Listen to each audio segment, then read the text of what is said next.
Hola, bienvenidos todos nuevamente a nuestro canal de apoyo jurídico en YouTube.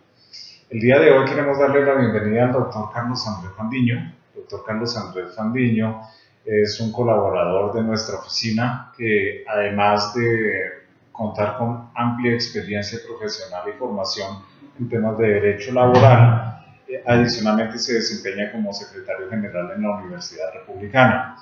El día de hoy vamos a conversar con el doctor Fandiño sobre algunos temas relacionados con el paro de campesinos que se dio en días pasados. Entonces, pues, doctor Fandiño, muchas gracias por acompañarnos hoy. ¿Cómo está? Doctor Javier, buenos días. A la audiencia también muy buenos días. Sí, son temas de alta relevancia, pues de magnitud importante en el país, ¿no? Sí, antes que nada, doctor Fandiño, como es la primera vez que usted nos acompaña acá, espero que sean muchas más, me gustaría que por favor le cuente a la audiencia cuál es, digamos, su trayectoria profesional para eso. Muchas gracias, doctor. Pues usted ya hizo más o menos mi presentación. Yo soy abogado, especialista en Derecho Laboral y Seguridad Social. Secretario general de la Universidad Republicana, catedrático en el área de Derecho Laboral, pregrado y posgrado, y pues digamos también en el ámbito de litigar y asesorías, todo frente al derecho laboral. Listo, muchas gracias, doctor Fandiño. Bueno, entonces entremos en materia. Hace algunos días, ya un par de semanas, tuvimos la oportunidad de presenciar uno de los paros nacionales quizás más llamativos por todas las cuestiones que se involucraron allí. La razón por la cual quiero tocar el tema de paro, teniendo en cuenta que usted es un profesional que se dedica a temas de derecho laboral, es porque me gustaría que nuestra audiencia pudiese diferenciar entre qué es un paro y qué es una huelga, porque muchas veces como que mezclamos uno y otro concepto y lo utilizamos indistintamente. Entonces, ¿por qué no nos ayuda con eso? Claro, doctor, mire, es un tema bastante importante porque el tema del paro se ha manejado de manera inadecuada versus la huelga. Si bien es cierto, la huelga es ese derecho que tienen las organizaciones sindicales de cesar actividades en busca de sus mejores condiciones de vida y de derechos en sus trabajos, el paro viene siendo lo mismo, no jurídicamente, con agravantes. Y es que la huelga tiene una protección constitucional y legal. Es un derecho que lo tiene el sindicato desde la misma Constitución, por allá en el artículo 56, y desarrollado en el Código Sustantivo del Trabajo en la parte colectiva. Aún es más, es tan así que para que la organización sindical pueda desarrollar la huelga, pueda decretar la huelga, hay unos requisitos legales. El paro no. El paro es una figura que no está amparada ni por la Constitución ni por la ley. Pero si usted se da cuenta, terminan las personas que hacen paro cesando actividades. Y esto también es complicado porque el paro se viene agravado con unas vías de hecho. Dese cuenta que usted lo estaba diciendo ahorita en el paro nacional de hace unas pocas semanas, la magnitud de la violencia. Es una vía de hecho que no tiene justificación alguna. Si usted quiere más bien cesar actividades, proteste, que termina siendo lo lógico. Pero pues llevar a una vía de hecho violento o llevar al perjuicio económico de un país es muy complicado. Quiere decir, para resumir esto, que el paro es completamente ilegal, porque no está amparado por las normas constitucionales y legales en Colombia. Me gustaría retomar lo que usted ha dicho porque hay dos puntos que me gustaría que de pronto aclaremos un poco. Lo primero es esa distinción para quienes no tienen claridad sobre esa terminología entre una vía de hecho y una vía de derecho, de que estamos hablando en uno y otro caso. Y lo segundo es frente al tema de la ilegalidad del paro. Y esto último se lo planteo porque pues, constitucionalmente todos tenemos derecho a protestar. Entonces lo que me gustaría que nos quede claridad hoy es por qué usted afirma que es ilegal. Claro, claro, doctor. Mire, veníamos hablando y veníamos diciendo, la huelga es el medio idóneo que tiene la organización de cesar actividades, ¿cierto? Y tiene un reglamento o unos requisitos legales, haciéndolo, o sea, ellos están actuando con una vía de derecho, porque están realizando el procedimiento legal, agotando todos los temas pertinentes para poderlo hacer. Claro, ya hay unas características, que por ejemplo la huelga sea pacífica, ¿sí? Que su protesta, también porque es una protesta, sea pacífica. Entonces se adecuan a una vía de hecho, a una vía de derecho, ¿cierto? Actuando dentro de los reglamentos legales. El paro no, porque el paro está por fuera de la ley, haciéndose una vía de hecho, ¿cierto? Y si bien es cierto, en Colombia está garantizado el libre desarrollo de la personalidad, el derecho a la protesta, también es cierto que no está amparado. Usted tiene otros mecanismos judiciales y legales para poder llegar a buscar una solución a un conflicto. Por ejemplo, el tema que pasó con los, en el paro nacional de hace unas semanas, ¿sí? Quiere decir, y si a eso le unamos, por ejemplo, el tema de la violencia, entonces están todo salido de la ley, por fuera de la ley, porque pues usted protesta haciendo un paro cuando no lo puede hacer, ¿cierto? Y además de eso, no lo hace de manera pacífica, sino que mete un ingrediente de violencia. Entonces, esto es lo que conlleva lo uno con lo otro. Ahora, si bien es cierto, en los sectores donde pueden estar sindicalizados, precisamente la ley les dice, ustedes no pueden hacer paro, y va para ello, porque dése cuenta que lo que pasó ahorita, todos llegaban a hacerle peticiones a la CUT, a la CGT, a las unidades sindicales grandes, confederaciones, para que los escucharan, ¿sí? Pero terminan actuando de manera ilegal, porque están por fuera de la ley. Usted acaba de tocar un punto importante y es que existen ciertos sectores que no tienen derecho a la huelga, o más bien tienen derecho a la huelga, pero que no pueden cesar actividades. Me gustaría que de pronto nos cuente un poco más sobre ese tema, cómo funciona y por qué. Claro, mire, podemos traer ejemplos para poder plasmar la idea, y pues para nadie es un secreto el paro que hizo Azonal, los trabajadores de la rama de la Administración de la Justicia. La ley le otorga a los trabajadores asociarse, bien sea sector privado, bien sea sector público, pero también la ley ha desarrollado ciertas limitaciones en el sector público.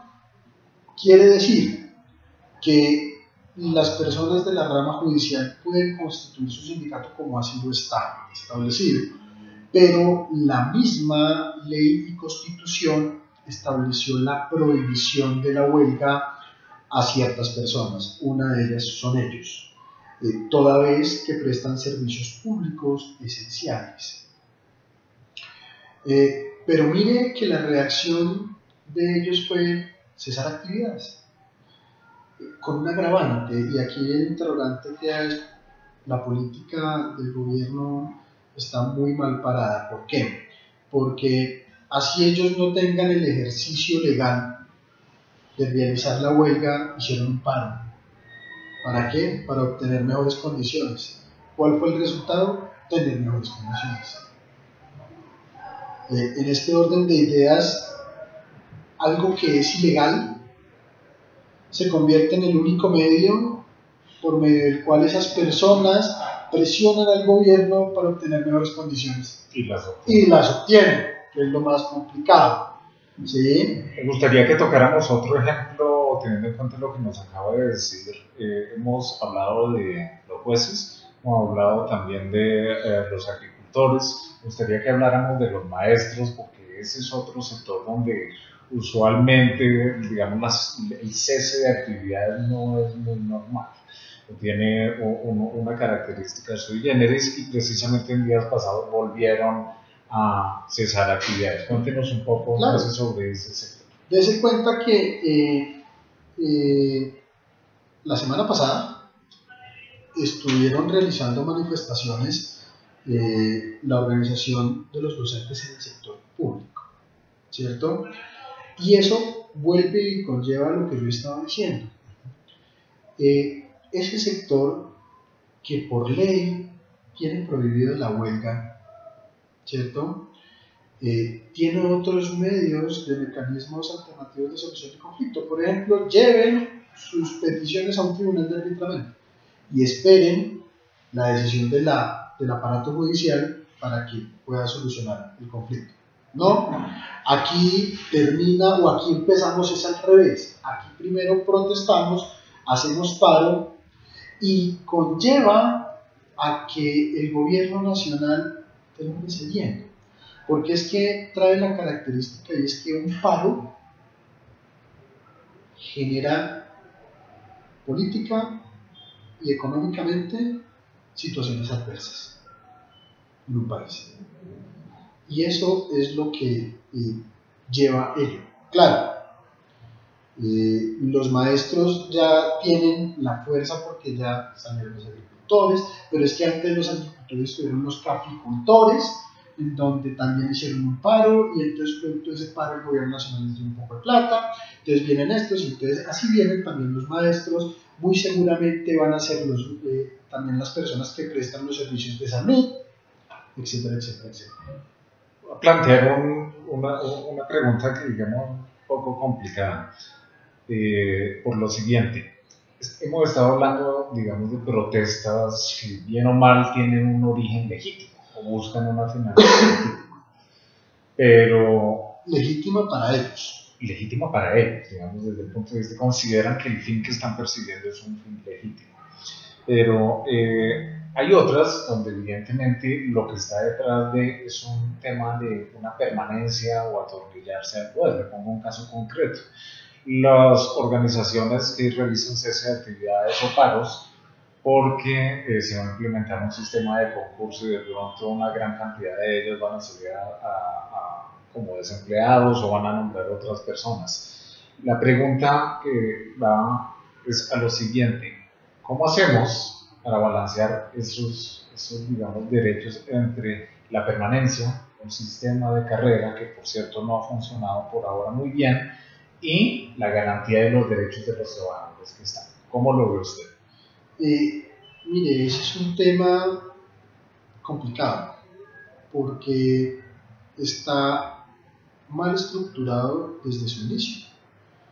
El tema de usted poder llegar, digamos, al sector público y poder desarrollarse en una carrera, pues primero garantizaría todos los derechos laborales y un principio fundamental en materia de laboral que es la estabilidad laboral, que ahorita no existe. Pero más allá de ello, mire que la misma estructura da para que se rompan esos sistemas y entonces vienen distintas formas de que usted pueda estar allá en la administración de justicia. Entonces están los supernumerarios, los de descongestión, los de provisionalidad, etcétera, etcétera, etcétera, que no, digámoslo hablando en el caso concreto, rama judicial, vienen perjudicando a los trabajadores. Dese cuenta que hace un mes y medio, producto de un acuerdo, sale desempleados casi 300, 500 personas de la rama judicial, precisamente porque no tienen una estabilidad laboral. Bueno, por último, antes de cerrar este bloque, me gustaría, normalmente en esta entrevista no tocamos temas políticos, pero pues el asunto gira en torno a un gran componente político. Y usted nos ha mencionado aquí que el gobierno nacional, digamos, de manera sistemática viene cediendo a ese tipo de protestas que hemos denominado ilegales en un principio. La pregunta de fondo es, ¿qué hacemos para poder, digamos, reencauzar este tipo de protestas a medidas que sean constitucionales y legales? Porque parece ser que lo ilegal se convirtió en el mecanismo de pelea. Sí, claro. Hay que hacer una reestructura seria en materia laboral y darle la posibilidad a estas personas que ejerzan su derecho también a la huelga. Que, mejor dicho, la conclusión es que la figura paro desaparezca, para que todos, ejerciendo su derecho de huelga-protesta, estén dentro del margen legal. Pero pues, desafortunadamente, los próceres de nuestra patria no están muy interesados en ello. Aún es más, mire que nuestra legislación, nuestro Código Sustantivo del Trabajo, es un decreto, no es una ley. Y precisamente lo que quiso la Constitución del 91 fue decirle: oiga, legislador, haga un estatuto del trabajo, regule todo de manera adecuada, garantice derechos. 23 años no ha pasado. Y dejo el interrogante porque muy seguramente nos vamos a demorar mucho tiempo más para que pase. El gobierno, ¿qué ha hecho? Aguas tibias, soluciona con aguas tibias porque modifica leyes, el estatuto, el código sustantivo con leyes, pero no de fondo como debería ser. Hemos venido viendo esta discusión por ahora desde el punto de vista de gobierno y también de trabajadores. Me gustaría incluirle un componente adicional y es países extranjeros.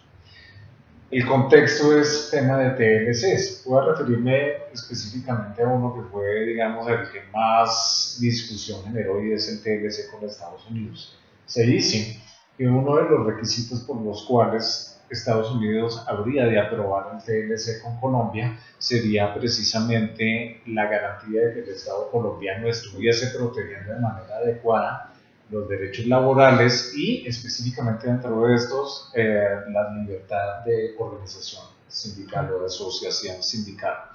A mí me gustaría saber su opinión sobre este tema. ¿Qué tan real es esto? ¿Sí se dio o no se dio? Pues mire, doctor Javier, usted llegó a una pregunta muy buena porque en mi concepto el TLC con Estados Unidos desmejoró los derechos laborales de los trabajadores. Imagínese que el código sustantivo, y esto pues conlleva también al tema sindical.